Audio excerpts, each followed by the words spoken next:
जहां आज आपको सबसे पहले नौकरियों को लटकाकर युवाओं को भटकाने वालों के खिलाफ दस्तक देनी है। 5 साल में सरकारों को दोबारा चुनने का मौका मिल जाता है। तय वक्त में मुख्यमंत्री, मंत्री, विधायक सब शपथ ले लेते हैं उत्तर प्रदेश के उन नौजवानों के हक में जिन्होंने सब इंस्पेक्टर बनने के लिए 2016 में आवेदन दिया, 2018 में चयन हुआ, 2019 में सब इंस्पेक्टर बनने की ट्रेनिंग भी हो गई। लेकिन अब 2021 के 6 महीने बीतने जा रहे हैं।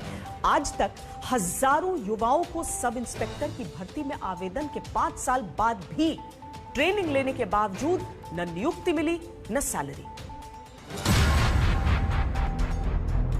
2022 में उत्तर प्रदेश चुनाव किसके चेहरे पर होगा? अभी से केशव प्रसाद मौर्य कहते हैं कि केंद्रीय नेतृत्व तय करेगा। लेकिन 5 साल बाद भी ट्रेनिंग लेने के बावजूद सब इंस्पेक्टर पद की नौकरी और सैलरी कब उत्तर प्रदेश में चयन करके बेरोजगार छोड़ दिए गए युवाओं को मिलेगी, कोई नहीं बताता। अधर में लटके हुए हैं, सैलरी मिलती नहीं है। तारीख पर तारीख के चलते नौकरी नहीं पा पाए। दरोगा कहलाने से पेट नहीं भरता। आज तक लटकी हुई है।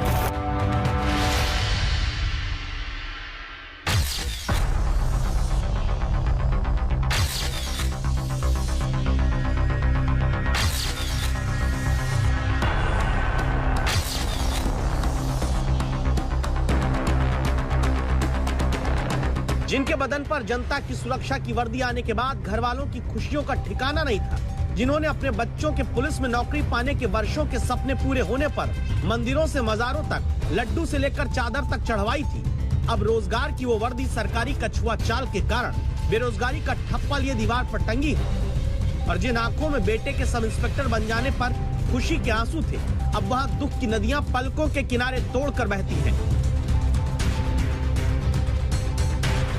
इस कहानी को देखकर सोचिए एक बार, मंजरी जैसी बेटी आपकी हो, बेटी सब इंस्पेक्टर की परीक्षा निकालकर ट्रेनिंग पूरी करे, लेकिन ट्रेनिंग करने के 1 साल बाद भी अगर बेटी को वर्दी पहनकर नौकरी पर जाने का अधिकार ना मिले, आंखें मिलाना मुश्किल हो जाता है अपने ही घर वालों से।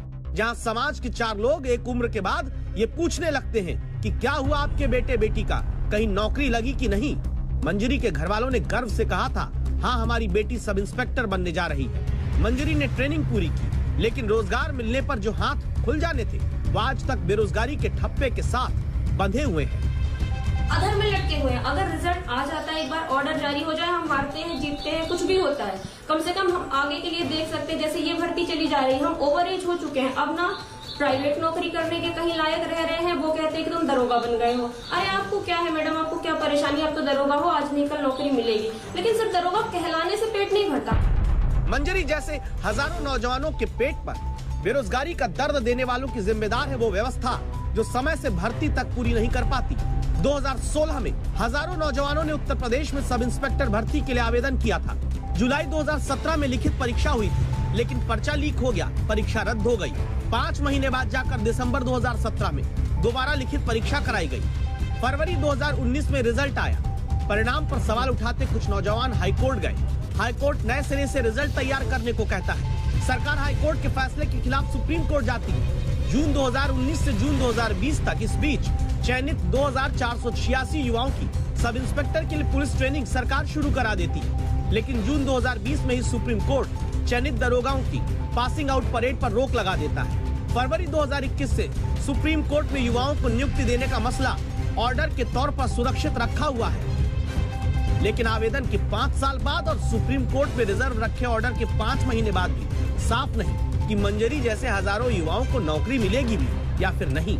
आरोप है कि जिम्मेदार है वो सरकारी अकर्मण्यता जो अदालत में 5 महीने से रिजर्व रखे ऑर्डर को जल्द सुनाने की पैरवी भी दम से नहीं कर पाती। सरकारी विभाग ही रोजगार दिलाने की पैरवी नहीं करता तो जिस वर्दी को पहनकर रोजगार मिलने वाला था वो वर्दी अब यूं ही तय करते रह जाते हैं आशीष यादव, जिसकी सिलवटें इनके भविष्य पर पड़ी हैं। आशीष आईटी फर्म में काम करते थे। सब इंस्पेक्टर के लिए चयन हुआ तो आईटी वाली नौकरी छोड़ दी थी, लेकिन अब न आईटी फर्म के रहे न पुलिस विभाग के। मेरा सिलेक्शन हो गया तो मैंने उस जॉब को क्विट कर दिया और मैंने इसको ज्वाइन कर लिया। अब मैं वापस उस नौकरी को ज्वाइन नहीं कर सकता क्योंकि मैं वहाँ से क्विट करके आया हूँ। अब लोगों को पता ही नहीं मैं कितनी दिनों में वापस जाऊँगा नहीं जाऊँगा। अब मुझे कोई अपनी वापस नौकरी में रखना नहीं चाहता है, और इस समय कोरोना के बाद से हालत वैसे भी गंभीर हैं।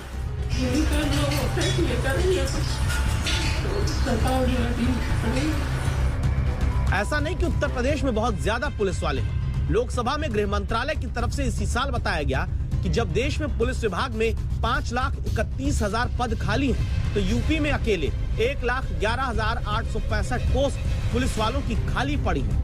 जब आज तक ने उत्तर प्रदेश पुलिस भर्ती और प्रमोशन विभाग के प्रमुख आर.के. विश्वकर्मा से बात की तो उन्होंने बिना कैमरे पर आए कहा, जल्द अदालत में लटकी हुई भर्तियों के मामले का हल निकालेंगे।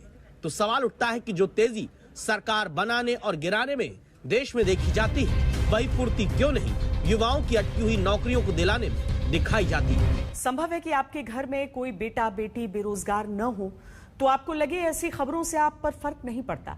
संभव है कि आपको लगे कि अरे ये तो सरकारी नौकरी पाने के लिए परेशान लोगों की खबर है, आपको क्या चिंता करनी। तो ऐसा सोचने वाले लोग अपना नुकसान भी सरकारी बेरोजगारी के कारण कैसे करते हैं, जानिए। भर्ती प्रक्रिया लटकती है तो सरकारी दफ्तर में काम का बोझ बढ़ता है। कम लोगों के ऊपर ज्यादा काम होने के कारण आम इंसान की फाइल, जनता का काम सरकारी दफ्तर में लटकता जाता है। सरकारी दफ्तर में फाइलों का अंबार लगता जाता है तो भ्रष्टाचार जन्म लेता है। जल्दी काम कराने के बदले रिश्वत का लेन देन शुरू हो जाता है। उदाहरण के तौर पर पुलिस में भर्ती पूरी नहीं होगी तो अपराध बढ़ेगा।